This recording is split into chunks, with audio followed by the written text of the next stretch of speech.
Hi, and welcome back to Psychiatry XR.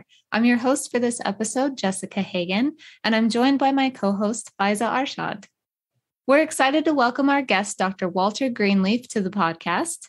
Dr. Greenleaf is a neuroscientist and a medical technology developer at Stanford University with over 3 decades of research and product development experience in digital medicine and medical virtual reality technology. Walter is considered a leading authority in the medical XR sector. He is a visiting scholar at Stanford University's Virtual Human Interaction Lab and the Director of Technology Strategy at the University of Colorado National Mental Health Innovation Center. He also serves on the Science Advisory Board of several medical product companies. Walter, thank you for joining us today. I'm very excited to be here with you. You have been an integral part and influential person within the medical extended reality sector for some time. Can you tell me about your role in medical XR and how long you've been involved in exploring the use of immersive technology in medicine? Well, sure. It's a bit hard to describe my role. I guess the phrase that I've been using lately is that I'm what is called a translational neuroscientist, meaning I work with academic groups who are doing some of the basic research that enables some of the next generation of products that we have in behavioral medicine. I help them understand what's needed. I help them migrate what they're working on out to the commercial arena. And I work with many of the early stage companies, what we call Series A, Series B in terms of their stage of financing. I help them understand both what the academic groups are bringing to the table and then also refine their product direction. I'm cross-trained in both science and research, but also product development. I've had the opportunity to start several medical product companies. And then I also work to take these earlier stage companies and help them move forward and connect with the larger pharmaceutical or medical device or healthcare networks to really get these products out. So the role is more of a activating enzyme that tries to move things forward and take it to the next level. Yeah, you're very much a liaison in both the academic world and the business realm of XR. So how do you balance the dialectic of being in both worlds? Well, it's really, I think in a way, it's almost a matter of being bilingual or trilingual. All these worlds are working together to address some problems that have been haunting us as a culture and as a species for a long time. We're all on the same side, but we don't always understand the needs, the constraints, the requirements for moving new interventions and assessments in medicine forward. So to me, it's just a matter of understanding the language, the perspectives, and then bringing people together. It's not really hard, and it's a lot of fun, and it makes a big difference. And I've heard you speak at several different conferences where you kind of drill in the importance of working together in the medical XR space and to truly make an impact on patients, researchers, and businesses. So why do you think that it's important for these different sectors to work together, especially as XR is evolving? That's a very good question, and there's several different answers. I do feel that at this stage of, well, first of all, in healthcare in general, we're all on the same side, but there are different investment groups, different companies that have similar products that compete with each other to be the dominant player in their arena. But for medical XR, it's not the case at all. It's like an unexplored continent where we have different groups that have landed on the beach and are trying to make their way and move what we want to do to make a difference in psychiatry, psychology, behavioral medicine, mental health care, to move it forward. And there's such an acute need, and applications we're moving forward are going to make such a big difference that I think there is more of a congruence of interest to raise awareness of both the patients and the clinicians and the reimbursement agencies and the healthcare networks about the value of what we're bringing forward. And in many ways change sort of the perspective and the culture of this part of medicine to have people appreciate that a layer of technology can help and make a big difference as opposed to being a barrier between the clinician and the patient. I also think that we're establishing new standards. We need to come up with data sets that are unbiased, that we can use in a federated manner so that different groups can contribute to evolving large data sets for better assessments. And we can help each other so much by helping the arena grow if we find pathways to work together. And I think by and large, that is what's happening. It's most of the groups that are in this area are finding ways to help each other and move everything forward. It is a very unique community in that regard, where people are very open to speaking with each other and learning about what the other companies are doing. And I think that's very important. Let's hope we can keep that sense of community and collaboration and working together as we move forward. Absolutely. And Walter, what are some barriers to the competitive nature within the business realm that you see negatively impacting the XR space? Like, what are some gaps that need to be addressed? Well, I think right now, part of what's holding us back is that there's not a lot of portability between different hardware platforms. If a product is developed on the Oculus Quest and another product is developed on the HTC Vive, another product is on the Pico system, and a clinic wants to bring in these products, they don't want to have a variety of headsets. Plus, even if they are on the same headset, they don't necessarily have the same heuristics, the same user interface, the same data structures.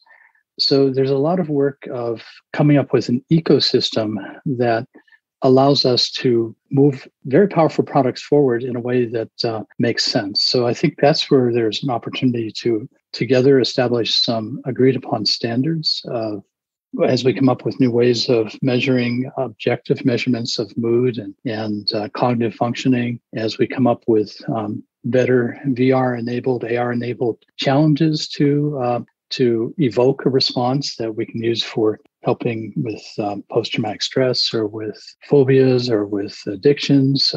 We need to have some standard shared data sets. It's part of how we do research in other parts of the scientific and medical arena. And our arena needs to establish that too. So that's one of the barriers, is some technology disparities, some lack of perception by the healthcare networks of the value of our products, and then an easy way to share data and to share VR experiences that can be part of a clinical trial, for example. Absolutely. There's also this kind of nomenclature that needs to be established still as far as medical XR goes. That's right. VR, AR, XR, MR, extended reality, medical extended reality. There's a number of terms, and then within that, some sort of subterms that are still floating around. So that's one good spot for us to start.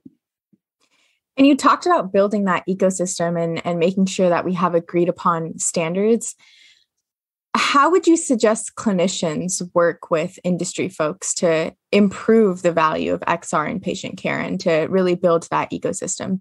Who do you see as being important stakeholders, for example, clinicians? Well, I think everybody is required to contribute to the dialogue. We need to hear what the full stack of people who are providing care. If a clinic owner or a clinic manager says, we're bringing in this new technology, and they don't get feedback from the people who are actually deploying it with the patients about how it's going to impact, if it causes them to need to stay later at night, or who's going to charge the batteries. So it really needs to be everybody who's being impacted by the implication of the technology, including in a hospital, the people that are involved in IT and making sure that the data is secure and that any systems that are on the network are not going to open up a breach and provide access to patient information. We also need to, of course, understand the patients. We need to understand the payers. We need to have everybody contribute to this dialogue.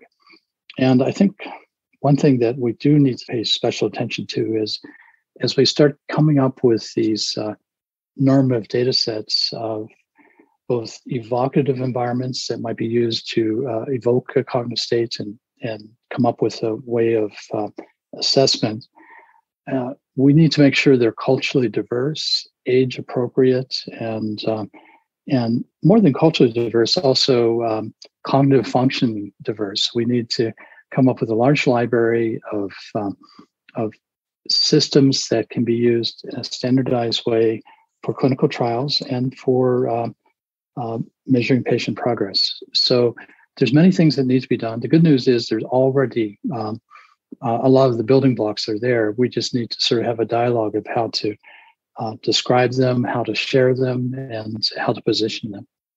Since this is Psychiatry XR, what do you see as being the primary purpose of psychiatrists in this realm? How can they really contribute to being helpful in improving extended reality for patient care?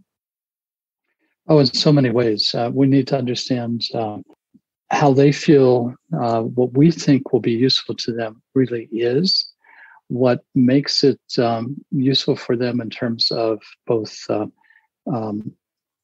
extending their reach so they can help people when they're not in the clinic.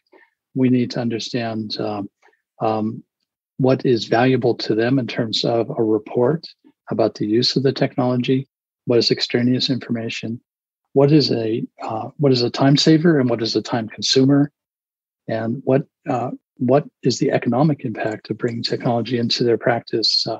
Will it be revenue neutral? Will it cause them to need to invest both time and resources to get it going, but after that it moves forward in a positive way? And how will it impact their particular sector of care? There's so many different indications that they're addressing, and we may have something that would help with what we think is a particular group of patients, but there's different subtypes within that. And again, the culture, we need to make sure that we're not excluding anyone by having something that is not appropriate for them culturally. And also we need to make sure we keep the patient safe, that if we're, for example, treating post-traumatic stress using a virtual environment to do exposure therapy, that we give the clinicians enough control and viewpoints on what's going on so that they can use these very powerful tools for exposure in a way that is under their control and safe for the patient. So but these dialogues aren't hard to have, but we need to have. Yeah. And I think what you're also referring to is that there's so many important lessons that we can learn from the different subgroups that are involved in medical XR. And so what are some of those lessons that you think we should be taking away? Or in other words, where do you see the most promise for immersive technologies in patient care? In the field of psychiatry, I feel that one of the things that XR will bring is more objective measurements. All too often, when we're providing a therapy, it might be a medication, for example, we ask the patient to self-report on how they're doing or how did they do last week. And there's a problem with recall. There's a problem with really assessing your own feelings and describing them accurately. And then there's maybe people who are symptom magnifying or symptom minimizing. So the more we can use the technology we bring to come up with more objective, reproducible evaluations, it gives a roadmap to the clinician to help make choices of care and manage progress. I think the other thing that we can bring to the field that, in addition to more objective measurements, is more effective tools to allow a clinician to teach skills to their patients. If we can evoke a mood, we can evoke a cognitive state, we can teach the patient through cognitive behavioral therapy and other approaches how to manage that response to a trigger. So we have a very powerful way for them to go beyond just asking the patient to imagine how to respond to a situation. We can give them an arena where they can practice that and practice it on their own, as homework and then come back and practice it with the clinician's guidance. So we're giving them new tools beyond just conversation and prescription writing to make and recommending cognitive behavioral therapy approaches to really impact the patient and to record their progress. I think the other thing that we can do, and we still have a lot of work to make this fully functional, is we can identify different biotypes.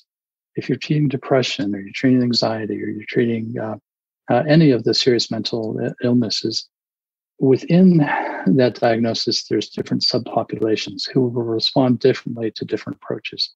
And identifying which subpopulation a patient may be in will save a lot of time, a lot of effort, and make it more likely to have a successful outcome.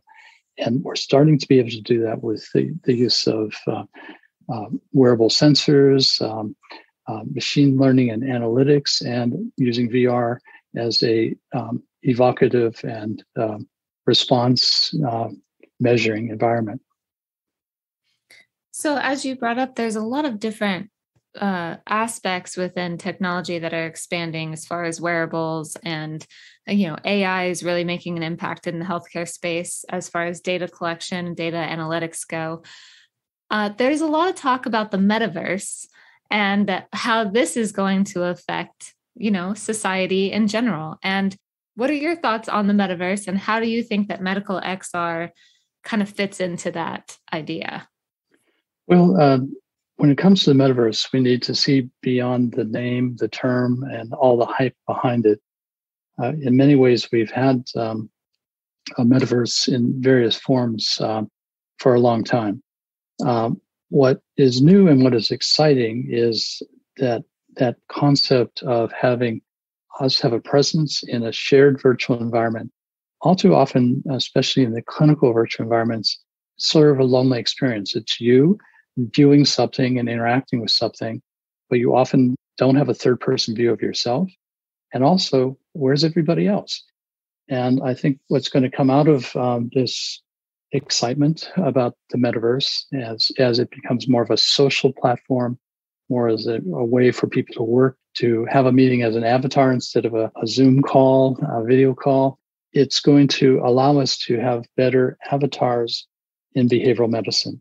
What's missing right now in behavioral medicine is shared virtual environments where if we do have a shared virtual environment, now people tend to be robotic. They don't have facial expressions. They don't have great body language, nonverbal communication. We can't easily hug another avatar. We can't easily shake hands with another avatar. Or if we're in a group of people in a virtual world talking and somebody else walks up to join our conversation, we automatically, as humans, adjust our position to welcome them into the group. Or if we're, for some reason, don't want to welcome into the group, we signal that too non-verbally. Our avatars don't have any of that non-verbal communication right now. And that's such an important part of conveying emotional state, conveying community and togetherness or not. And we just don't have that. So I think what the metaverse will bring to psychiatry, psychology, behavioral medicine in general is better avatars, better nonverbal communication as part of those avatars, and more richer communities to do things in, which is the platform for healthcare. Sounds like you see a lot of promise in it. Do you see drawbacks? Are there things that you think people need to be careful as they develop this metaverse to really take into consideration as far as behavioral health goes? In general, I worry about having a monoculture, having things being sort of homogenized, or having things be not accessible. I think we need to design for providing access to people with disabilities as we build the metaverse. We need to make sure that people are safe in the metaverse, not in a position to be harassed. It's just like any community. We need to make sure that we're designing it the right way and looking out for it. It's going to be wonderful for the field of psychiatry to be able to take our behavior in a virtual environment as a measurement of how we're doing cognitively and emotionally. It's also, though, going to be easier for companies that want to sell us things, for companies that want to, governments that might want to identify the radicals within their populace to exploit the affordances we're gaining by having affective computing, where we study the emotions that are presented by our behavior in these virtual environments. That can be used for really amazing things to improve healthcare. It can also be used in a deleterious way. So I think we need to get ahead of it and come up with the right guidelines for proper use of this technology, because it is very easy to come up with a score for someone's skills, aptitudes, but also their challenges and their weak points and how to exploit them. And so we need to make sure that we are very careful about this very rich data we will be able to harvest by building the metaverse. And again, I think in our field, looking at psychiatry, we're going to be able to really do much more precision medicine. But let's just hope it doesn't allow other people to do precision exploitation. I'm curious to know how you would like to see XR being used in psychiatric care, say 20 years from now, and what we need to do to solve. What do we need to solve to get there? Well, I think what would be ideal is if we can have a way for people to understand themselves and understand the people that are part of their system and look out for each other right from the very beginning, using these motifs of the metaverse for people to learn social emotional skills, learn how to do emotional first aid to our friends, have it be a way where we can choose to express our strengths and maybe be aware of our weaknesses. So I guess this I would put in the side of health and wellness and preventative medicine for stress, anxiety, etc. Then I would also love for people when they do have a problem to be able to have the tools that a clinician or a coach or an advisor can use to help them, again, understand more about themselves and to be successful. And again, I hope we're able to do a good job of designing for disabilities, and not just physical disabilities and impairments, but also cognitive ones, so that people who have different learning styles, different approaches to issues, who maybe need to work on a problem like anger management, where we can give them the tools to get help and to maybe do some self-care too in these arenas. So, I think there's great potential, but again, we're designing the metaverse now, so we have to look downstream to decide where we want to be and build around that foundation. Walter, thank you so much for your insight today. Is there anything else that you'd like to share with our listeners? I guess I would ask your listeners to identify what they feel is both the most exciting aspect of this technology and what's the most worrisome. And then talk to the people who are building these environments about your concerns and about your excitement. I think that's really what's going to make this a wonderful arena, is if we can make sure that the people who are building it hear from the people who will be using it, the clinicians and also the patients. So I think the more we can just have conversations like this, the better. Thank you again for your time. We very much appreciate it. It's been wonderful to have this conversation with you. Thank you. That's it for this episode of Psychiatry XR. We hope you gained a new perspective on using extended reality in healthcare, and thanks for listening.